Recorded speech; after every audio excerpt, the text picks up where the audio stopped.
देश का जो स्थिति है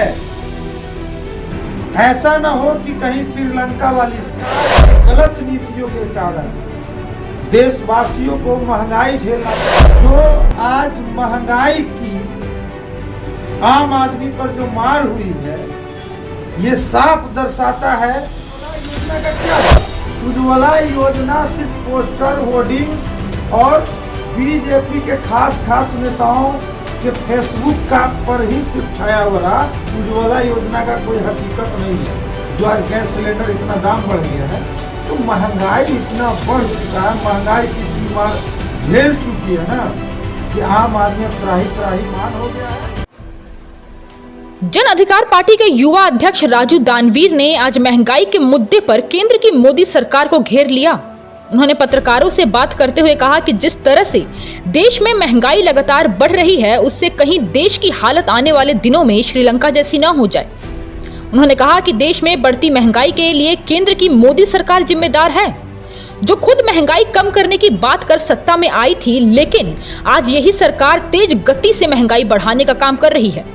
दानवीर ने कहा कि जो लोग कभी महंगाई बढ़ने पर चूड़ियां लेकर सड़क पर निकलते थे, आज वही मंत्री बनने के बाद महंगाई पर सवाल पूछने पर भड़क जाते हैं और जांच बिठा देते हैं।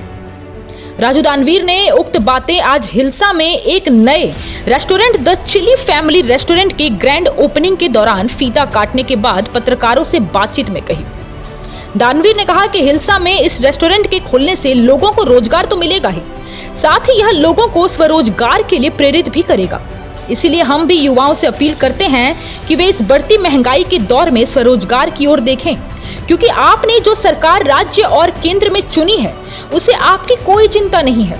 लेकिन जन अधिकार पार्टी हमारे राष्ट्रीय अध्यक्ष श्री पप्पू यादव जी का महंगाई, बेरोजगारी और सरकार की गलत नीतियों के खिलाफ संघर्ष जारी रहेगा।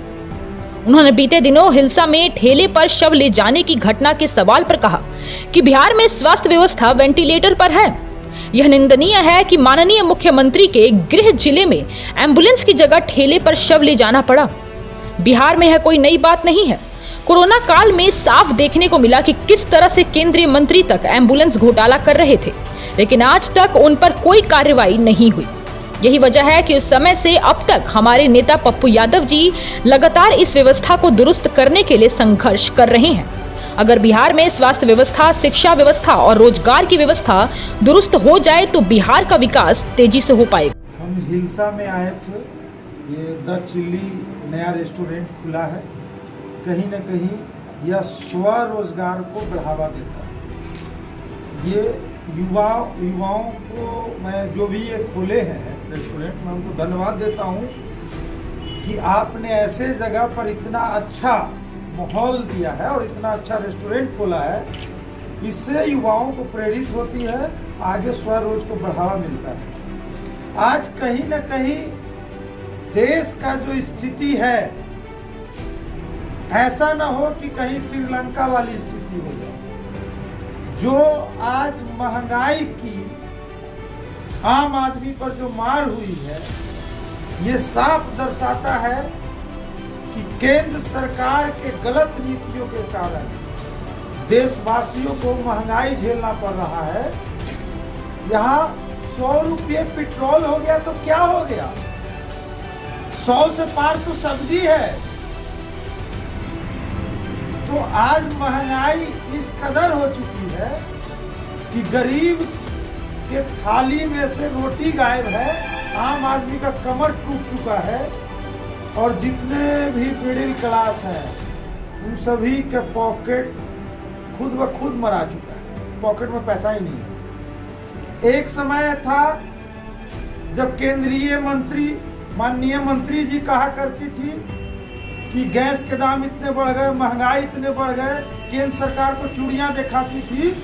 आज उनसे पूछने पर कोई व्यक्ति उनसे सवाल करता है तो वो सीधे कहने उस पर जांच बिठा देती है, FIR दर्ज कर देती है। तो आज तो ये हालात हो गया। तो सबसे बड़ी बात है, उज्ज्वला योजना का क्या हुआ? उज्ज्वला योजना सिर्फ पोस्टर, होर्डिंग और बीजेपी के खास नेताओं के फेसबुक का पर ही सिर्फ छाया हो रहा। उज्ज्वला योजना का कोई हकीकत नहीं है। जो आज गैस सिलेंडर इतना दाम बढ़ गया है, तो महंगाई इतना बढ़ चुका है, महंगाई इतनी मार झेल चुकी है ना कि आम आदमी अब त्राही मान हो गया है।